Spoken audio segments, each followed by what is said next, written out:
आज का हमारा पहला सवाल है दोस्तों आप लोग के बीच में 71 नंबर क्वेश्चन, जो कि क्वेश्चन नंबर 1 होता है। ठीक है, पहला है आप लोग के बीच में, समान रूप से सीधी सड़क पर स्थिर गति से दौड़ने वाली कार के संदर्भ में निम्नलिखित में से कौन सा कथन सत्य है। ऑप्शन ए, कार का त्वरण शून्य है। ऑप्शन 2 होगा कार का वेग शून्य है। ऑप्शन 3, कार के त्वरण में लगातार परिवर्तन हो रहा है। ऑप्शन 4 है कार का वेग निरंतर परिवर्तित हो रहा है। तो बताइए दोस्तों, सही आंसर क्या होना चाहिए। बिल्कुल सही जवाब होगा option number 4 is the correct answer हो जाएगा आपका। कार के वेग निरंतर परिवर्तित हो रहा है, जो उनकी वेलोसिटी है वो लगातार जो है चेंज हो रहा है गाइज, यही आपका सही आंसर होगा। Option number 4 is the correct answer हो जाएगा। ठीक है, क्वेश्चन नंबर हमारा 72 है, यानी क्वेश्चन नंबर 2 है। और गाइज जो भी बच्चे रेलवे 2024 की तैयारी कर रहे हैं उनके लिए सेशन बहुत इंपॉर्टेंट है, क्योंकि जनरल अवेयरनेस से क्वेश्चन लगातार रहेगा गाइज आप लोग का। जनरल अवेयरनेस एक ऐसा सेक्शन है गाइज जो कि आता है, कहीं से भी क्वेश्चन पूछा जा सकता है। चलिए 72 नंबर क्वेश्चन है, खाली जगह है, क्षेत्रक छोटी छोटी तथा बिखरी इकाइयों जो अधिकांशतः सरकारी नियंत्रण से बाहर होती है से निर्मित होती है। ऑप्शन ए असंगठित, ऑप्शन 1 असंगठित क्षेत्र, ऑप्शन 2 है संगठित क्षेत्र, ऑप्शन 3 है प्रछंद क्षेत्र, या ऑप्शन 4 मौसमी क्षेत्र। बिल्कुल करेक्ट आंसर हो जाएगा option number 1 is the correct answer हो जाएगा असंगठित क्षेत्र। चलिए नेक्स्ट क्वेश्चन है 73 नंबर, शिक्षित बेरोजगारी का मतलब बताना है। ऑप्शन 1 सामान्यतः नगरीय क्षेत्रों में पाई जाने वाली बेरोजगारी होती है। दूसरा ऑप्शन है ऐसी बेरोजगारी जिसमें वर्ष के कुछ महीनों में रोजगार प्राप्त नहीं होता है। तीसरी है सामान्यतः नगरीय क्षेत्रों में पाई जाने वाली रोजगार है। चौथा है इनमें से कोई नहीं।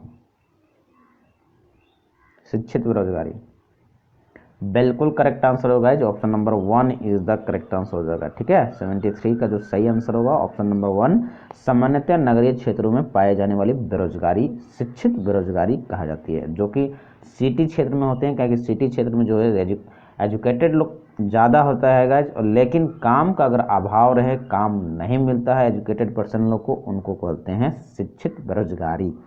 तो अभी काफ़ी ये प्रचलन में है गाइज, जैसा कि आप सभी जानते हैं।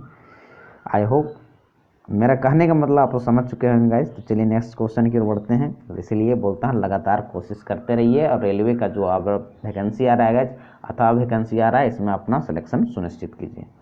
74 नंबर क्वेश्चन है, भारत में बैंक दर कौन निर्धारित करता है। ऑप्शन ए भारत के वित्त मंत्री, ऑप्शन 2 भारत के राष्ट्रपति, ऑप्शन 3 है भारतीय रिजर्व बैंक, ऑप्शन 4 है भारतीय स्टेट बैंक। बिल्कुल करेक्ट आंसर हो जाएगा option number 3 is the correct answer हो जाएगा भारतीय रिजर्व बैंक। चलिए नेक्स्ट क्वेश्चन है 75 नंबर, निम्नलिखित में से किस गैस को स्ट्रेंजर गैस के रूप में भी जाना जाता है। Option A xenon, option 2 neon, option 3 krypton, option 4 argon. बिल्कुल करेक्ट आंसर हो जाएगा option number 1 is the correct answer होगा जिनॉन। चलिए नेक्स्ट क्वेश्चन 76 नंबर क्वेश्चन है, खाली जगह मार्शल लॉ है। ऑप्शन ए अचानक किसी सरकार को गैर कानूनी ढंग से हटा देना। ऑप्शन 2 है सेना द्वारा प्रशासन तथा न्यायपालिका को अपने नियंत्रण में लेने के बाद लागू कायदे कानून। ऑप्शन 3 है किसी अन्य शासन व्यवस्था के राजनीतिक नियंत्रण में रहने वाला क्षेत्र। ऑप्शन 4 है इनमें से कोई नहीं।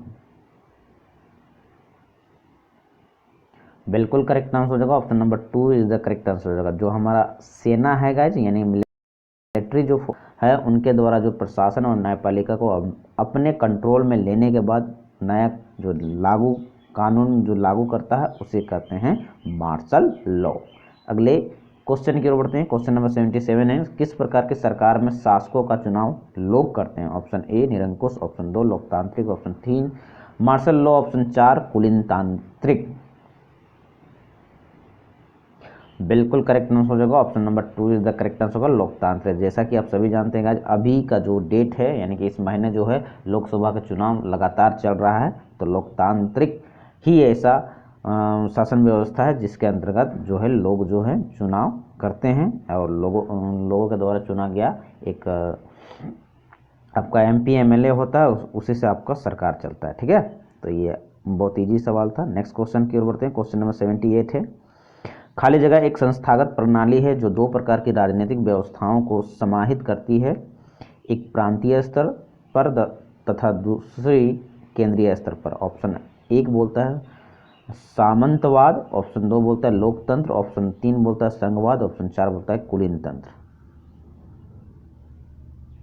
बिल्कुल सही जो होगा option number 3 is the correct answer हो जाएगा संघवाद। चलिए नेक्स्ट क्वेश्चन 79, संघ लोक सेवा आयोग के अध्यक्ष को कौन नियुक्त करता है? बहुत इंपॉर्टेंट से हो रहा है।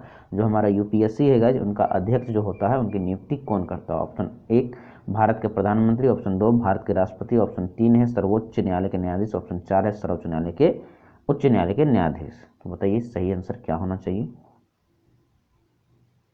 बिल्कुल सही जवाब होगा option number 2 is the correct answer हो जाएगा। ठीक है, यूपीएससी के जो चेयरमैन होते हैं, अध्यक्ष होते हैं, उनकी नियुक्ति राष्ट्रपति के द्वारा ही किया जाता है। चलिए नेक्स्ट क्वेश्चन है, क्वेश्चन नंबर 80 है, भारतीय संविधान में मौलिक कर्तव्य किस भाग में दिए गए हैं? ऑप्शन 1 भाग 1, ऑप्शन 2 भाग 2, ऑप्शन 3 है भाग 3, ऑप्शन 4 है भाग 4 का ए, जिसे का भी बोल सकते हैं।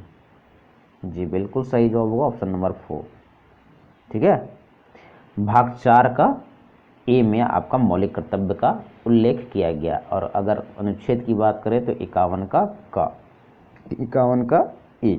चलिए नेक्स्ट क्वेश्चन है, क्वेश्चन नंबर 81 है, भारतीय संविधान के किस अनुच्छेद में प्राण एवं दैहिक स्वतंत्रता का संरक्षण का वर्णन है? बहुत इंपॉर्टेंट सवाल है गाइस, एवरग्रीन क्वेश्चन है अनुच्छेद का। ऑप्शन 1 अनुच्छेद 15, ऑप्शन 2 है अनुच्छेद 30, ऑप्शन 3 है अनुच्छेद 21 या ऑप्शन 4 अनुच्छेद 350। बिल्कुल सही जवाब होगा option number 3 is the correct answer होगा। और इसको VBI कर लीजिएगा दोस्तों, क्योंकि ये जो अनुच्छेद है बहुत इंपॉर्टेंट है, बार बार रिपीटेड होता है किसी भी एग्जाम में गाइस। चलिए नेक्स्ट क्वेश्चन है, क्वेश्चन नंबर 82 है, भारतीय संविधान में कितनी अनुसूचियां हैं? ऑप्शन ए 18, ऑप्शन 1 बोलता है 18, ऑप्शन 2 20, ऑप्शन 3 12, ऑप्शन 4 14।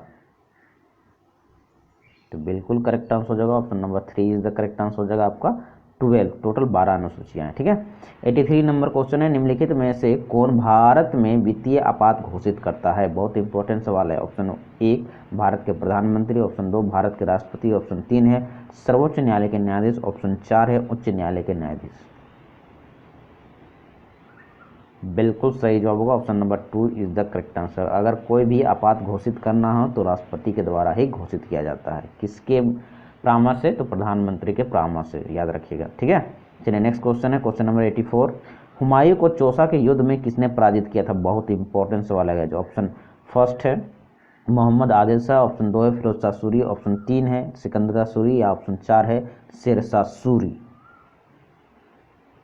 बहुत इंपॉर्टेंट सवाल है गाइज हिस्ट्री का, मुगल शासन का। बिल्कुल सही जवाब होगा 84 का जो करेक्ट आंसर हो जाएगा, मिला लीजिएगा, option number 4 is the correct answer होगा। शेर शाह सूरी के द्वारा इन्हें पराजित किया गया था हुमायूं को। ठीक है, और शेर शाह सूरी का जो अन्य नाम है गाइज, उपनाम जो इसका शेर खां भी था, याद रखिएगा। चलिए नेक्स्ट क्वेश्चन नंबर 85 है, सिराजुद्दौला ने किस शहर का नाम अली नगर में परिवर्तित किया था? इंपॉर्टेंट सवाल है। Option 1 Calcutta, option 2 Agra, option 3 Firozpur, option 4 Fatehpur. जी बिल्कुल सही जवाब होगा option number 1। Option number 1 is the correct answer हो जाएगा सिराजुद्दौला यानी कि कलकत्ता का। चलिए नेक्स्ट क्वेश्चन है, क्वेश्चन नंबर 86 है, नमक सत्याग्रह की शुरुआत किस वर्ष में हुई थी? बहुत इंपॉर्टेंट सवाल है। गांधी जी को द्वारा किया गया एक आंदोलन था। ऑप्शन 1 बोलता है 1927, ऑप्शन 2 बोलता है 1930, ऑप्शन 3 बोलता है 1932, ऑप्शन 4 बोलता है 1942। बिल्कुल सही जो होगा option number 2 is the correct answer होगा 1930 में, 1913। चलिए नेक्स्ट क्वेश्चन है, क्वेश्चन नंबर 87 है, बांग्लादेश के राष्ट्रगान अमार सोनार बांग्ला की रचना किसके द्वारा की गई थी? इंपॉर्टेंट सवाल है guys. Option 1 Rabindranath Tagore, option 2 Sarojini Naidu, option 3 Surendranath Banerjee, option 4 Anand Mohan Bose. बिल्कुल सही जवाब होगा option number 1 is the correct answer होगा रविन्द्रनाथ टैगोर के द्वारा। चलिए नेक्स्ट क्वेश्चन है, क्वेश्चन नंबर 88 है, किसे मैसूर का शेर के नाम से भी जाना जाता है? यानी किसका नाम जो है उपनाम मैसूर का शेर है? Option 1 Haider Ali, option 2 Tipu Sultan, option 3 Yaduraya Wodeyar, option 4 है कृष्णदेव राय। मैसूर का शेर बिल्कुल सही जवाब होगा guys, option number 2 is the correct answer होगा। ये मैसूर का जो एक आपका सुल्तान था टीपू सुल्तान, उन्हें मैसूर शेर के नाम से भी जाना जाता है। चलिए नेक्स्ट क्वेश्चन है, क्वेश्चन नंबर 89 है, राष्ट्रीय जलमार्ग 2 किस जल प्रणाली पर है? ऑप्शन 1 पश्चिमी तटीय नहर, ऑप्शन 2 ब्रह्मपुत्र नदी, ऑप्शन 3 गंगा भगीरथी हुगली नदी, ऑप्शन 4 सुंदरवन जलमार्ग। बिल्कुल करेक्ट आंसर हो जाएगा option number 2 is the correct answer हो जाएगा ब्रह्मपुत्र नदी पर। चलिए नेक्स्ट क्वेश्चन है क्वेश्चन नंबर 90। बनारस किस नदी के तट पर स्थित है? Option 1 Ganga, option 2 Yamuna, option 3 Saraswati, option 4 Narmada. बिल्कुल सही जवाब होगा option number A is the correct answer हो जाएगा गंगा नदी। ऑप्शन क्वेश्चन नंबर 91 है दोस्तों, निम्नलिखित में से कौन सी पर्वत श्रृंखला रूस में स्थित है? ऑप्शन ए रॉकीज, ऑप्शन 2 एंडीज, ऑप्शन 3 है हिमालय, ऑप्शन 4 है यूराल। बहुत इंपॉर्टेंट सवाल है ज्योग्राफी का गाइस। जी बिल्कुल सही जवाब होगा option number 1 is the correct answer हो जाएगा रॉकीज। चलिए नेक्स्ट क्वेश्चन है क्वेश्चन नंबर 92। चंद्रग्रहण के समय निम्नलिखित में से कौन मध्य में रहता है? बहुत इंपॉर्टेंट सवाल है। ऑप्शन 1 पृथ्वी, ऑप्शन 2 चंद्रमा, ऑप्शन 3 सूर्य ग्रहण, ऑप्शन सूर्य, ऑप्शन 4 है उसके बाद 4 है कोई अन्य ग्रह।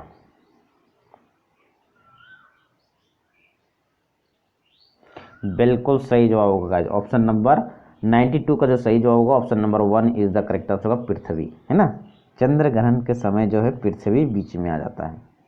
चलिए नेक्स्ट क्वेश्चन है ऑप्शन नंबर 93 है, निम्नलिखित में से कौन एक महासागरीय धारा नहीं है? ठीक है, धारा का मतलब कि गाइज जिसे इंग्लिश में स्ट्रीम बोलते हैं, जो चलती है ना धाराएं पानी का, वो पहला है कुरोसिओ, दूसरा है ब्राजीलियन, तीसरा है गल्फ स्ट्रीम, ऑप्शन 4 बोलता है जेट स्ट्रीम। तो बताना है कि कौन महासागरीय जलधारा नहीं है। जी बिल्कुल सही जवाब होगा option number 4 is the correct answer हो जाएगा जेट स्ट्रीम। ये आपका महासागरीय धारा नहीं है बल्कि कुरोसिओ है, ब्राजीलियन भी है और गल्फ स्ट्रीम भी है। चलिए नेक्स्ट क्वेश्चन 94 है, निम्नलिखित में से कौन सा या से पादप रोग है? पहला नींबू जिसे साइट्रस कैंसर बोलते हैं, दूसरा कथन है हेपेटाइटिस बी और तीसरा कथन बोलता है हैजा। तो बताना है कि इसमें पादप रोग कौन सा है। ऑप्शन बोलता है 1 केवल फर्स्ट, ऑप्शन 2 बोलता है केवल 2, ऑप्शन 3 बोलता है केवल फर्स्ट तथा थर्ड और ऑप्शन 4 बोलता है फर्स्ट तथा सेकेंड दोनों। तो बिल्कुल करेक्ट आंसर हो जाएगा option number 1 is the correct answer हो जाएगा केवल 1। जो नींबू साइट्रस कैंसर है वो आपका सही है क्योंकि वो पादप रोग है गाइस। बाद बाकी हेपेटाइटिस बी ये नहीं है क्योंकि ये इंसानों में होने वाला बीमारी है और हैजा भी इंसानों में होने वाला बीमारी है। चलिए 95 नंबर क्वेश्चन है, छोटी चेचक जिसे चिकन पॉक्स भी कहा जाता है किस सूक्ष्म जीव के कारण होती है? ऑप्शन ए जीवाणु और ऑप्शन 2 है कवक, ऑप्शन 3 है प्रोटोजोआ, ऑप्शन 4 है विषाणु यानी कि वायरस। तो इसका बिल्कुल करेक्ट आंसर हो जाएगा 95 का जो सही जवाब होगा ऑप्शन नंबर 4 विषाणु के द्वारा यानी कि वायरस के द्वारा चिकन पॉक्स। ठीक है, जैसे छोटी माता भी कहा जाता है गाइस। तो आज का हमारा ये सेशन यही कंप्लीट होता है गाइस। मैंने आप लोगों को टॉप 25 क्वेश्चन जीएस का जो है प्रैक्टिस करवा दिया है और रेलवे के लिए बहुत इंपॉर्टेंट है। जो भी बच्चे हमारे सेशन को लगातार फॉलो कर रहे हैं उनके लिए बहुत इंपॉर्टेंट होगा गाइज, क्योंकि यहाँ से आप लोग का एक भी क्वेश्चन बाहर नहीं जाएगा। देखिए मैं भी काफ़ी समय से इस चैनल को चला रहा हूँ गाइज और पढ़ा रहा हूँ, तो बहुत अच्छी तरह से मेरा एक्सपीरियंस है कि आप लोग यहाँ से ज़्यादा क्वेश्चन जो है जो गाइज एक्स्ट्रा जो पूछे जाते हैं वो नहीं रहेगा, यानी जो इम्पोर्टेंट मैं करवा रहा हूँ वही रहेगा। ठीक है, तो सेशन कैसा लगा ये आप लोग को कमेंट बॉक्स में फीडबैक देना है गाइज। सेशन अच्छा लगा तो लाइक कर दीजिएगा, शेयर कर दीजिएगा और चैनल पर नहीं है तो सब्सक्राइब कर लीजिएगा। फिर मिलते हैं नेक्स्ट सेशन में, तब तक के लिए जय हिंद जय भारत।